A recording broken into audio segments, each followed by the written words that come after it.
Hello students. पिछली बार हमने इसके पार्ट 1 में आपको अनुसूचियों और अनुच्छेदों के बारे में पढ़ाया था। आज हम इसी में आगे इसके education as a mean of social justice in Indian constitution के पार्ट 2 में पढ़ाएंगे, जिसमें हम आपको शिक्षा के मुद्दों के बारे में बात करेंगे। सबसे पहले हम आपको इस विषय के बारे में थोड़ा सा परिचय दे देते हैं। इस यूनिट में हम भारतीय समाज और शिक्षा के मुद्दों के बारे में अध्ययन करेंगे। इस इकाई का जो मुख्य उद्देश्य है वो शैक्षिक अवसरों की समानता, जिसमें मुख्य रूप से SC ST OBC, महिलाएं, विकलांग और धार्मिक अल्पसंख्यक पर अपना ध्यान केंद्रित करना है। यह बाल श्रम और बाल श्रम के कारण और उसमें क्या क्या सरकारी उपाय किए गए हैं उनको भी स्पष्ट करता है। इस यूनिट में निजीकरण में और उसमें क्या क्या चीज़ें की गई हैं उसमें स्पष्ट रूप से हम चर्चा करेंगे।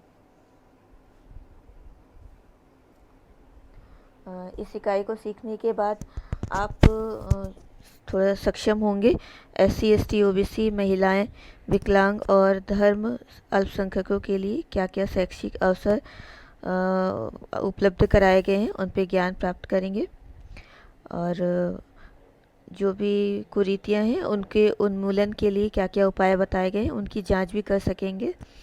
इसमें हम बाल श्रम का वर्णन करेंगे, जिसमें कि बाल श्रम के क्या क्या कारण हैं, राज्यों ने उसके लिए क्या क्या उपाय किए हैं, और बेरोजगारी किस तरह की होती है और उससे निपटने के लिए किस प्रकार के रोजगार के अवसर उपलब्ध कराए गए हैं, इनके बारे में हम अध्ययन करेंगे।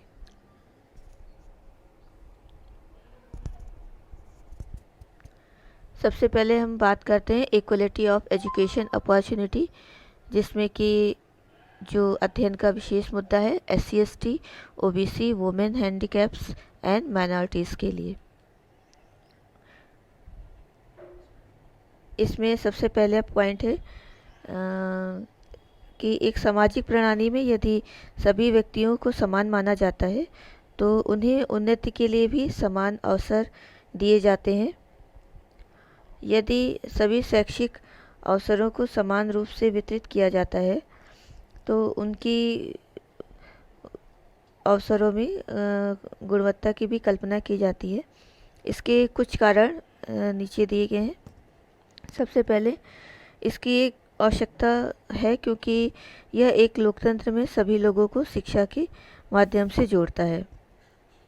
सेकेंड, शैक्षिक अवसरों की समानता एक राष्ट्र के विकास की तेजी को सुनिश्चित करता है। नेक्स्ट, समाज की जनजातियों जनशक्ति आवश्यकताओं के बीच घनिष्ठ संबंध और कुशल श्रमिकों की उपलब्धता भी इसमें विकसित होती है।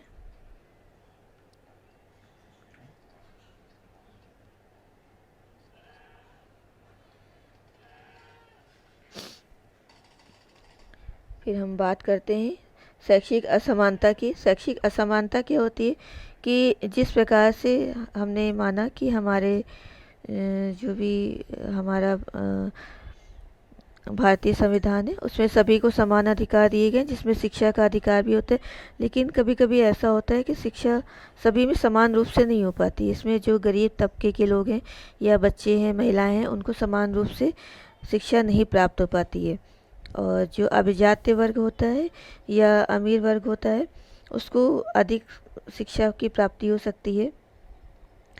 तो एक ऐसा माध्यम डेवलप किया जाए जिससे सभी को शिक्षा के समान अवसर प्राप्त हो। इसमें जो अभिजात वर्ग है उसमें उसका नियंत्रण होना बहुत ज़रूरी है। तो अगर उसमें नियंत्रण कर लिया जाएगा तो असमानताएं समाप्त हो जाएंगी। और दूसरी चीज़ ये है कि भारतीय शिक्षा में लिंग के कारण या सेक्स के कारण भी शैक्षिक असमानता बहुत अधिक दिखाई देती है, जहाँ पे लड़कियों को लड़कों के समान समान शिक्षा के लिए प्रोत्साहित नहीं किया जाता है। उसका कारण है कि सामाजिक रीति रिवाज और वर्जनाएं लड़कियों की शिक्षा की प्रगति में बाधक है। यह एक बहुपक्षीय मामला है और विकसित और विकासशील समाजों में ये चलता रहता है, जिससे कि दूर करना बहुत ही ज़रूरी होता है। अब हम बात करेंगे शैक्षिक अवसरों की। जिसमें मुख्य रूप से अनुसूचित जाति, अनुसूचित जनजाति, अन्य पिछड़ा वर्ग के लिए जो यूजीसी है, जिसे विश्वविद्यालय अनुदान आयोग भी कहते हैं, उसने अनुसूचित जाति, जनजाति, अल्पसंख्यक, ओबीसी और विकलांग व्यक्तियों की भागीदारी को प्रोत्साहन बढ़ाने के लिए महत्व दिया है। और ये जो अधिनियम है ये पीडब्ल्यूडी एक्ट 1995 में उसने डिफाइन किया हुआ है। और कुछ रिकमेंडेशंस हैं जो ओबीसी, माइनॉरिटीज़ और दूसरे जो डिसएडवांटेज ग्रुप हैं जिन्हें कि समान रूप से सब चीज़ें नहीं मिल पाती है, उनके लिए किया गया है। इसके अंतर्गत सड़क पर रहने वाले बच्चे, दोषियों के बच्चे, यौन कर्मियों के बच्चे जो एसएस नियम के अंतर्गत आते हैं, विशेष ध्यान देना चाहिए। जिला स्तर पर वंचित एससी, एसटी और अन्य वंचित बच्चों को उपचारात्मक शिक्षण के तौर पर धनराशि को उपलब्ध कराना चाहिए। ये हमारी 11वीं पंचवर्षीय योजना में मुख्य बिंदु भी इसका बनाया गया है। अब हम बात करते हैं विकलांग बच्चों के बारे में, जिससे हम डिस्कस करेंगे integrated education for the disabled children, IETC के अंतर्गत। इस स्कीम के अंतर्गत यह योजना बनाई गई थी कि सामान्य स्कूल प्रणाली के तहत सभी विकलांग बच्चों को समान शैक्षिक अवसर प्रदान करने का काम किया गया था, जिसमें उच्च और तकनीकी को भी कवर करने की योजना बनाई गई थी। आईईटीसी योजना में संशोधन के लिए व्यवहारिक प्रयोज्यता होनी चाहिए और शिक्षक प्रशिक्षण और शिक्षा पर भी ध्यान केंद्रित करना चाहिए। इसके अलावा एक रिकमेंडेशन आपका गर्ल्स और वुमेंस के लिए भी किया गया है, जिसमें कुछ पॉइंट्स हैं उसको हम डिस्कस करते हैं।